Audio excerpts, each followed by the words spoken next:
Hi everyone, this is Discovering NL with Kevin. I'm Kevin, and I'm here today to react to the top 10 places to visit in Australia.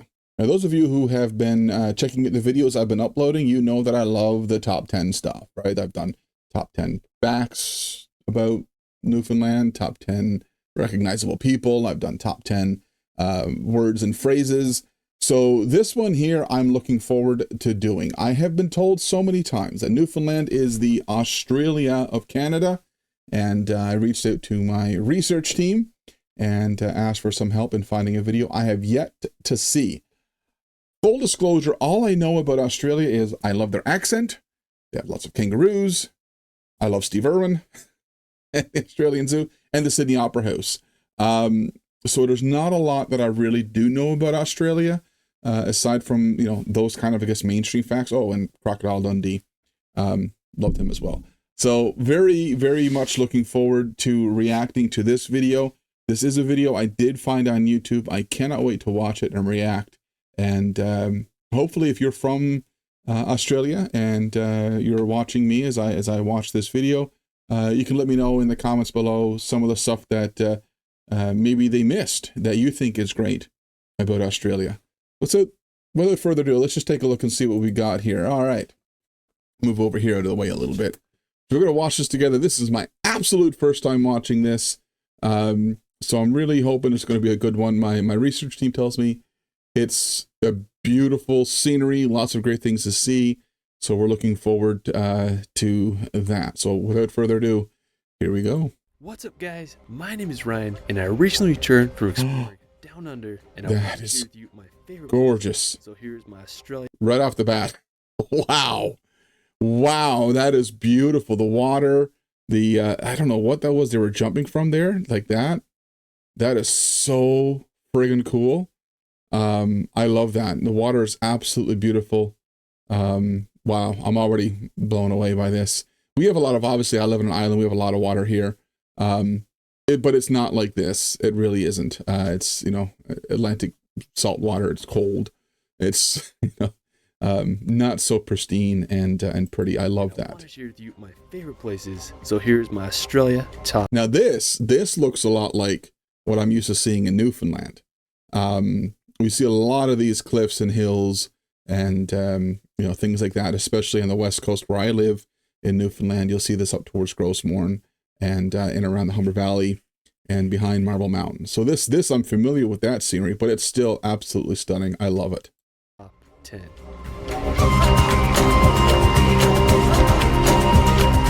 I mean, first of all, I didn't know this was the kind of scenery you can see in Australia. I'm just saying that right quick. Australia is a massive country, home to some of the world's most beautiful and diverse landscapes. From the pristine beaches of Esperance to the tropical island of Lord Howe, Australia is waiting to be experienced. Let's start this video off on Tasmania. Located off of Australia's southeast coast, Tasmania is an island home to some of the country's... Is that the Tasmanian devil? He's probably going to say it now in a second, but I love Taz. Tasmanian devil, of course, from Warner Brothers, but yeah.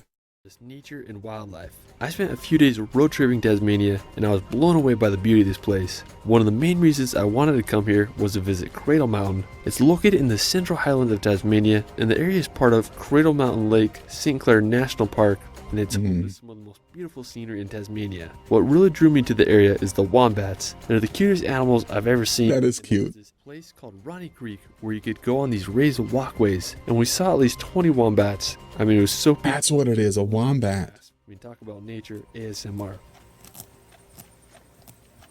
Now, another incredible place in Tasmania is Cape Way, located on the Tasman Peninsula. Cape Way is home to some of the... Wow, that is cool.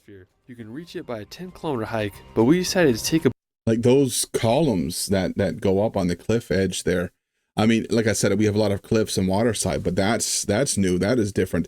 This is more familiar for what I'm used to seeing around here, and that is, of course, the land, the strata. I guess that's leveled like that. So, wow, it's why I love Western Newfoundland. This right here is definitely reminiscent of that. So I think it's gorgeous. I think it's beautiful. A boat tour out to Cape Way. It took us about an hour to get there, and the views along the way were amazing. Once we reached Cape Way, wow, see that is so cool. and the layers are going straight up. You see that? I want to know more about this geology. I'm a nerd, I guess. I want to know more about this and how that's formed. That is cool. Amazed by the size of the rocks and sea cliffs, and it was such a spectacular area. After, we're going to head to the mainland to visit Western Australia. Before I came to Australia, I thought it would be feasible to road trip across the country in a day or two until I realized it was a 40-hour drive from Sydney. Yeah, so Western Australia, so Sydney is what everybody knows, I guess. Most people know Sydney. So he's going from Western Australia, which is a completely different place. I don't think we see much in movies or in shows. So this is kind of cool. But he said 40 hours? Wow. Australia is big. Australia. I mean, Newfoundland, people think Newfoundland's small. But to get from where I live in Corner Brook on the west coast to St. John's, the capital city on the east coast, you're looking at about 7 hours, 8 hours doing the speed limit. So it's a lot bigger than what people realize it is. But obviously, yeah, Australia is huge. The 4-hour flight is definitely a faster option, but if you want to do a week or two road trip, it would be an incredible drive. Now, the capital of Western Australia is Perth, which is the 4th most populous city in the country. What I particularly liked about Western Australia is its coastline. The beaches are home to white sands, crystal clear waters, and kangaroos just chilling on the beaches. The area around Esperance is particularly beautiful. It's home to some of the whitest sand in Australia and the world. I mean, I can't believe the beauty of this place. Now, so, what is, maybe you can let me know in the comments, but how is white sand formed? This is just the type of rock that is broken down into that sand. But what is the difference between the white sand and the more, golden or brown sand that we're used to seeing? I know visually it's absolutely stunning. And the kangaroos, I hear funny stories and scary stories with kangaroos. I don't know if I want to encounter one in the wild or not. Let me know if you're from Australia. Let me know if I should worry about encountering a kangaroo in the wild or not. Special thanks to my friend Earth with Tom for sharing his footage of Esperance. He makes great videos of Australia, and I'll link his channel in the description so you can check them out. One of my favorite beaches in Esperance is Twilight Beach. It's located 10 minutes outside the town of Esperance, and it has this massive rock just off the coast that is popular for some cliff jumping. Another beautiful place in the area is Cape Legrand. It's a pristine coastline home to these untouched. Now, minus the white sand and the color of the water, this looks a lot like the Port Peninsula of Newfoundland, by the way. If you get a chance to visit there. Beaches, and maybe you'll see some kangaroos roaming around. After, we're going to head into Australia's center to visit the Outback. Yes. When you look at Australia from space, you'll notice that basically all the cities are on the coast, but the interior of the country is an orange, desolate landscape with hardly anyone living there, and that's the Outback. The most iconic landmark in the... That looks like Vegas. I've been to Vegas. Yeah, it looks like Nevada. Very similar. That is cool. We actually have where I live in Corner Brook, we have the Bay of Islands, and there's this mountain out into the bay called Guernsey, and this is kind of what it looks like. If you're driving out towards the bay, you'll out of nowhere out in the water, you'll see this big rounded mountain emerge. Kind of really cool. Looks a lot like this. It's pretty cool. The Outback is Uluru, or Ayers Rock. It's a massive monolith made up of sandstone. You can reach the area by flying into the nearby town of Ulara, or also by making the 4-hour drive from Alice Springs. Now, Uluru is a sacred site for the indigenous Australians, and it's believed to be a resting place for ancient spirits. There's definitely an energy there, and it's just bizarre how it sits alone in the desolate Outback. Afterwards, we're going to head over to Brisbane. Located on the east coast, Brisbane was founded in 1824, and today it's the 3rd most populous city in Australia and the capital of Queensland. Huge. Beautiful city built on the... So, Newfoundland obviously is a smaller island, and certainly less populated. We don't have skyscrapers like this here. We do obviously in Canada. You can go to other places like Montreal and Ottawa and Toronto and Vancouver and so on, and you'll experience this. But where I live in Newfoundland, the population of the entire province, the whole island and the mainland part, is about 500,000 people. And the capital city has 1/5 of that, like over 100,000 people. So yeah, we're not used to this kind of stuff, but I love this. And to think like it's just so close to all of that. I mean, I think the diversity of scenery so far, what I'm seeing in Australia, is absolutely phenomenal. I love this. The Brisbane River, and has an average of 260 days of sunshine per year. Just an hour from Brisbane is the Gold Coast, which is this incredible city with a huge beach. Long Beach, California. That's what that looks like right there. Contrasted with skyscrapers. If you want a more natural setting, you can embark to the Glasshouse Mountains. Located about an hour's drive from Brisbane, the Glasshouse Mountains are a group of 13 volcanic peaks. They are some of the most peculiar mountains I've ever seen. The tallest is Mount Birwa with an elevation of 556 meters. If you want to see them from the air, so Grossmorn Mountain, which is just a touch bit north from where I live, about 2.5, 3 hours, is the peak of that's over 800 meters, so a bit higher than this one, and you can hike that. It's a awesome trek. I'll be doing that in a tour. So for those of you who aren't familiar, I do tours, virtual tours online with worldvirtualtours.online, and I'll be doing a tour. Well, actually, at the time of recording this video, it's the day before I'm doing the tour of Grossmorn. So if you miss it, don't worry, I'll come back and do it again. But be sure to check out worldvirtualtours.online/Kevin. All that link is right. All the info for that stuff is down in the description there. The link to my bio and all that stuff. But yeah, be sure to follow if you want to see some of that and some of the tours that I'll be doing. But actually, no, wait, that's wrong. By the time of this, I'm a day before doing the Corner Bay of Islands tour. The Grossmorn tour isn't until later in July. So yeah, if you catch this video before July 2024, make sure before the end of July, I think it's the end of July, I'm scheduled to do that one. Before the end of July 2024, make sure you go to worldvirtualtours.online/Kevin and get ready to sign up for that tour. You're going to love it. you can take a scenic plane tour to witness these unique mountains. After, we're going to visit Whitehaven Beach. Regularly voted as one of the best beaches in the world, Whitehaven Beach is located on the Whitsunday Island, and you can reach it by taking a boat or seaplane. The boat tour is the most affordable option, and you can reach Whitehaven by departing from places such as Airlie Beach or Shute Harbor on the mainland. It almost looks like what you would expect to see in Hawaii.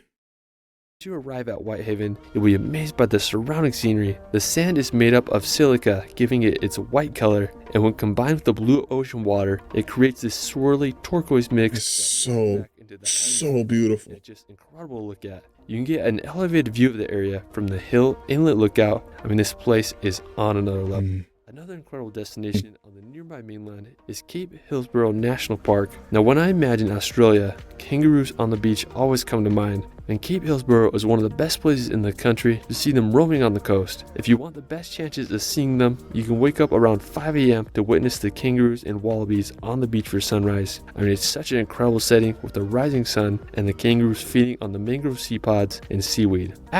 But again, danger-wise, is it okay to approach them at all, or you just want to view them from a distance? And this is what I'm excited to see as well. I've seen a lot about and read a lot about this place. I know what this is. We're going to head back to the ocean to visit probably one of the most famous places in Australia, the Great Barrier Reef. Wow, that's a heart-shaped island. Western coast of Australia, and it's the biggest reef system in the world, stretching over 2,300 kilometers. It can be seen from space and is the world's largest structure made by living organisms. Wow. It's easy to see why it's one of the 7 natural wonders of the world. It's home to over 10% of all the ocean's fish species, and there's also plenty of whales and sharks. I mean, it would be a dream to scuba dive here one day. A potential city to access the Great Barrier Reef from. So again, I live on an island near the water. We get to see a lot of whales, but nothing that big. I mean, we see minke whales, we'll see, of course, orcas and killer whales, and loads of fish and other marine life here in Newfoundland as well. But where I live in the bay, just outside of literally, if I open that door and look out the window, you're probably going to see the bay. Yeah, we wouldn't see anything like those big humpbacks, but certainly not that pristineness under the water. To see that coral reef, that is stunning. We do have a yacht club though, not as big as this one, but there is a yacht club here. Is Cairns. It's located near some of the most prime coral reefs and islands of the Great Barrier Reef, and you can reach it by taking a 40-minute boat ride from Cairns. Afterwards, we're going to head up north to visit the Daintree Rainforest. Located about a 3-hour drive from Cairns, the Daintree Rainforest is a combination of massive mountains, pristine beaches, and possibly the oldest rainforest in the world, which began over 110 million years ago. The rainforest is home to animals such as the so cool. cassowary, And I particularly like the area around Cape Tribulation. I mean, it's just so scenic with mountains covered in lush vegetation. This looks a lot like Western Newfoundland here, by the way. Just different types of trees. We'll have more evergreen and spruce. To visit Sydney. Located on the southeast coast, Sydney was founded back in 1788 as a British penal colony, and today it's the most populous city in Australia of around 5 million people. There's the Opera House. The real famous Opera House, which was opened in 1973. I really like the beaches around Sydney. One of the most famous ones is Bondi Beach. It's located just 20 minutes outside of Sydney, and it's a massive beach and has some really cool pools alongside the ocean.